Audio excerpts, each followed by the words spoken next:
নমস্কার, কেমন আছেন আপনারা? কণিকা চ্যানেলে আপনাদের সবাইকে স্বাগত। এই দেখুন, এই আমার সোমবার শুক্রবার হাট বসে, হাট করে নিয়ে এসছে, সমস্ত বাজার বের করেছি। আর আপনারা এতদিনে জেনে গেছেন যে আনাজগুলো আনলে আমি এইভাবে ধুয়ে ফেলি। আজকে আমার রেসিপি দই পটল। তো পটল 500 নিয়ে এসছে। তো 500 পটল, এই যে দেখুন এই রকম পটলগুলো একদম টাটকা। পটলগুলোকে আমি ছাড়িয়ে সুন্দর করে কেটে পরিষ্কার করে ধুয়ে নিয়েছি। এইভাবে কেটেছি দেখুন, একটুখানি করে খোসা রেখেছি আর ছাড়িয়েছি। এইবারে আমি কড়াইতে তেল দিলাম, তেল দিয়ে পটলগুলো, ধুয়ে রাখা পটলগুলো সব দিয়ে দিলাম ভাজবার জন্য। তো পটলটা আস্তে ভাজা হোক। এধারে দেখুন 1 চামচ পোস্ত নিয়েছি, কয়েকটা ভাঙা কাজু নিয়েছি, এখানে 100 গ্রাম টক দই নিয়েছি।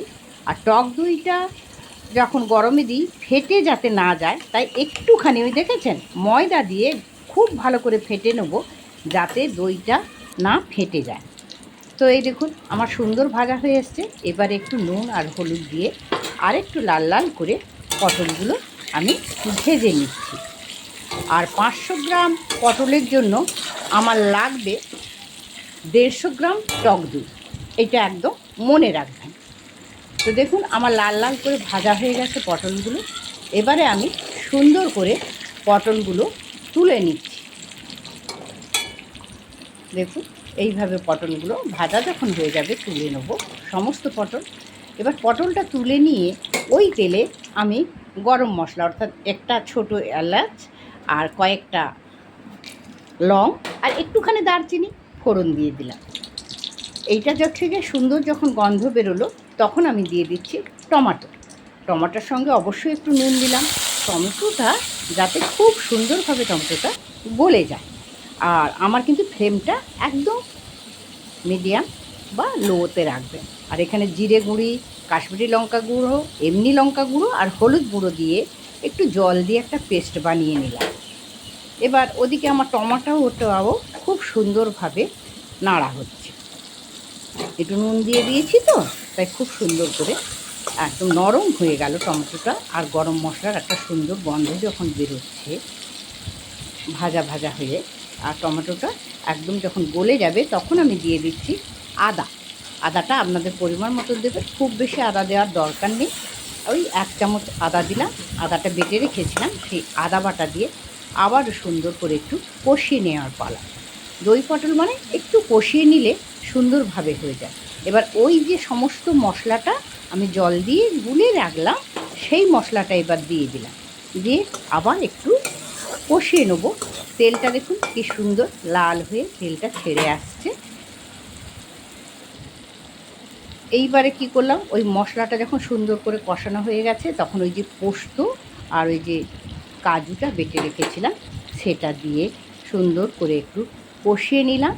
আর ওই যে মশলা বাটা জলটা এবার দিয়ে দিলাম, দিয়ে এবারে মশলাটাকে খুব সুন্দর করে একটু সময় ধরে একদম লো যে ফ্লেম তাতে দিয়ে আলতো করে আস্তে আস্তে করে এটাতে আমি মশলাটা কষাতে থাকবো। মশলাটা দেখুন সুন্দর করে কষানো হয়ে গেছে। এইবারে ওই যে টক দইটা খুব ভালো করে ফেটাবেন, কিন্তু ময়দা আছে তো, ময়দা দেওয়ার কারণে এইটা কি হয়, একটু থিকনেসও সুন্দর আসে আর ফেটে যাওয়ার একটুও ভয় থাকবে না যে দইটা ফেটে যাবে। তো ঠিক আছে, দিলাম টক দইটা দিয়ে আবারও একটু সুন্দর করে নাড়াচাড়া করে মশলাটাকে আবারও আমি কষাতে থাকবো। এই দেখুন কষাতে কষাতে কত সুন্দর একটা কালার চলে এসছে, তেলটাও সুন্দর করে বেরোতে শুরু করেছে।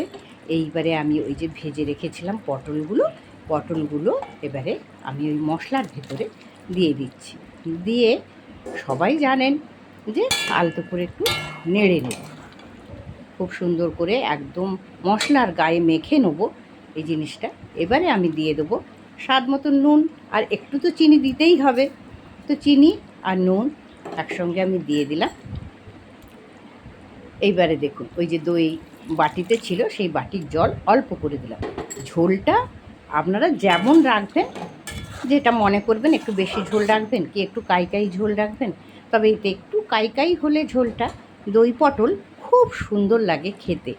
তো দেখুন আমার দই পটল কিন্তু প্রায় কমপ্লিট হয়ে এলো। আমি এতে কোনো গুঁড়ো মশলা দেবো না, কারণ দইয়ের একটা মিষ্টি গন্ধ আছে। ওই যে কাঁচা ফোড়ন দিয়েছিলাম না, এলাচ আর দারচিনি, দারুণ। তো আপনাদের কেমন লাগছে বন্ধু আমার রান্না, অবশ্যই আমাকে একটু কমেন্টস করে জানাবেন। দুটো কাঁচা লঙ্কাও দিয়ে দিলাম। আর এবারে আমার দই পটলটা তুলে নেব।